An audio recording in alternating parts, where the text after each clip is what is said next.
राघव एक छोटे से गांव में रहने वाला 24 वर्षीय युवक था। वह एक साधारण परिवार से था, जहां उसके पिता किसान थे और मां गृहिणी। राघव खुद भी अपने पिता के साथ खेतों में काम करता था, लेकिन वह ज्यादा पढ़ा लिखा नहीं था। उसका स्वभाव बहुत ही सीधा साधा था और यही वजह थी कि वह दूसरों के सामने खुलकर बोल भी नहीं पाता था। जब भी उसके सामने कोई नया व्यक्ति आता तो वह उससे नजरें चुराने लगता। यहां तक कि जिन लोगों को वह पहले से जानता था, उनके सामने भी वह ठीक से बात नहीं कर पाता था। उसकी झिझक और संकोच उसके व्यक्तित्व को कमजोर बनाते जा रहे थे। राघव के जीवन में कोई स्पष्ट उद्देश्य नहीं था। वह दिन भर इधर उधर घूमता रहता। बिना किसी दिशा के उसे न तो किसी काम में रुचि थी और न ही किसी लक्ष्य की तलाश थी। वह बस वक्त बिताने के लिए इधर उधर बेकार बैठा रहता। राघव के माता पिता उसकी इस स्थिति को देखकर चिंतित रहते थे। उन्हें यह चिंता खाए जा रही थी कि उनका बेटा अपने जीवन में कुछ कर भी पाएगा या नहीं। जब भी वह किसी काम के लिए जाता तो लोग उसके सीधेपन का फायदा उठाते हुए उसे बेवकूफ बनाते, ताने मारते और राघव चुपचाप सब कुछ सह लेता। उसके पास जवाब देने की ताकत नहीं थी। इसी वजह से उसे बार बार काम छोड़ना पड़ता और वह बेरोजगार रह जाता। धीरे धीरे वह मानसिक तनाव में घिरता चला गया। उसकी ये आदतें उसके शरीर और दिमाग पर भी असर डालने लगी। उसका शरीर कमजोर होने लगा, आंखें लाल रहने लगी और वह हमेशा चिंतित रहता। उसका आत्मविश्वास पूरी तरह टूट चुका था। एक दिन उसके दोस्तों ने उसकी हालत देखकर उसका मजाक उड़ाया। उनमें से एक दोस्त ने कहा, राघव, तुम्हारा जीवन तो ऐसे ही बर्बाद हो जाएगा। तुम बस चाय की दुकान पर बैठे रहोगे और लोग तुम पर हंसते रहेंगे। तुम्हारे जीवन का कोई उद्देश्य है भी या नहीं। यह सुनकर राघव को बहुत बुरा लगा, लेकिन उसने अपने दोस्तों की बातों को भी गंभीरता से नहीं लिया। उसके मन में एक अजीब सी बेचैनी थी।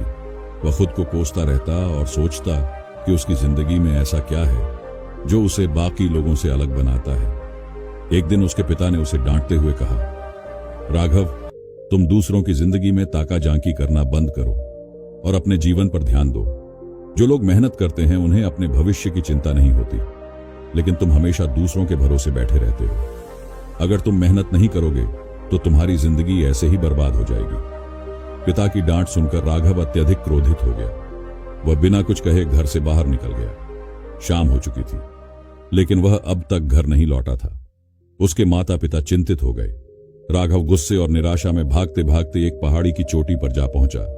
वह वहां बैठा हुआ नीचे की ओर देख रहा था। उसकी आंखों में आंसू थे।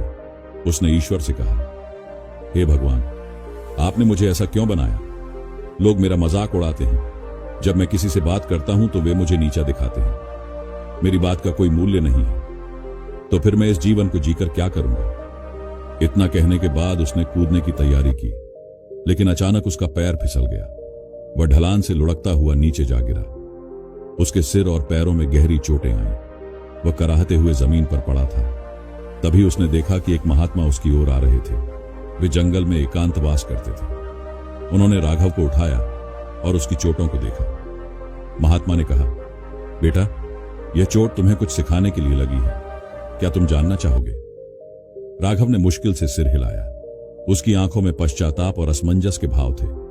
महात्मा ने उसे पास के एक पेड़ के नीचे बैठाया और पूछा, क्या तुम अपने जीवन से खुश हो?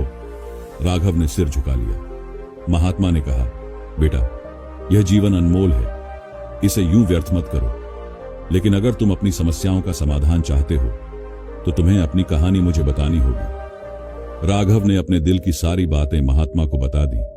अपनी आदतें, अपनी लापरवाही, अपनी असफलताएं और अपने डर। महात्मा ने ध्यान से उसकी बातें सुनी और फिर कहा, बेटा, तुम्हारी जिंदगी एक सूखी लकड़ी की तरह है। उन्होंने पास पड़ी एक सूखी लकड़ी उठाई और राघव को दी। यह लकड़ी जंगल में पड़ी थी। कोई इसे महत्व नहीं देता क्योंकि यह बेकार है, लेकिन अगर इसे तराशा जाए तो यह एक तीर या औजार बन सकती है। उसी तरह तुम्हारी जिंदगी भी है। अगर तुम मेहनत करोगे तो यह बेकार लकड़ी भी कीमती बन सकती है। राघव ने पहली बार अपनी जिंदगी के बारे में गंभीरता से सोचा। महात्मा की बातें सुनकर राघव ने अपने जीवन में बदलाव लाने की ठान ली। वह घर लौटा और अपनी आदतों को सुधारने लगा। उसने अनुशासन अपनाया, समय का पालन किया और आत्मनिरीक्षण करना शुरू किया। धीरे धीरे उसका आत्मविश्वास बढ़ने लगा। उसने खुद को तराशना शुरू किया। कुछ महीनों में उसका परिश्रम रंग लाने लगा। अब लोग उसकी तारीफ करने लगे। राघव ने महसूस किया कि वह उस सूखी लकड़ी की तरह था जिसे तराशा जा चुका था। अब वह एक मजबूत औजार बन चुका था। उसकी जिंदगी ने एक नई दिशा ले ली थी। दोस्तों, इस कहानी से हमें यह सीख मिलती है कि जीवन में समस्याएं आती हैं, लेकिन अगर हम मेहनत और अनुशासन के साथ काम करें तो हम अपने जीवन को बदल सकते हैं। अपने सपनों को लक्ष्य में बदलें और कभी हार मत मानें। दोस्तों, आपने आज के इस वीडियो से क्या सीखा, वह मुझे आप कमेंट में बता सकते हैं। इसी के साथ में उम्मीद है कि आपको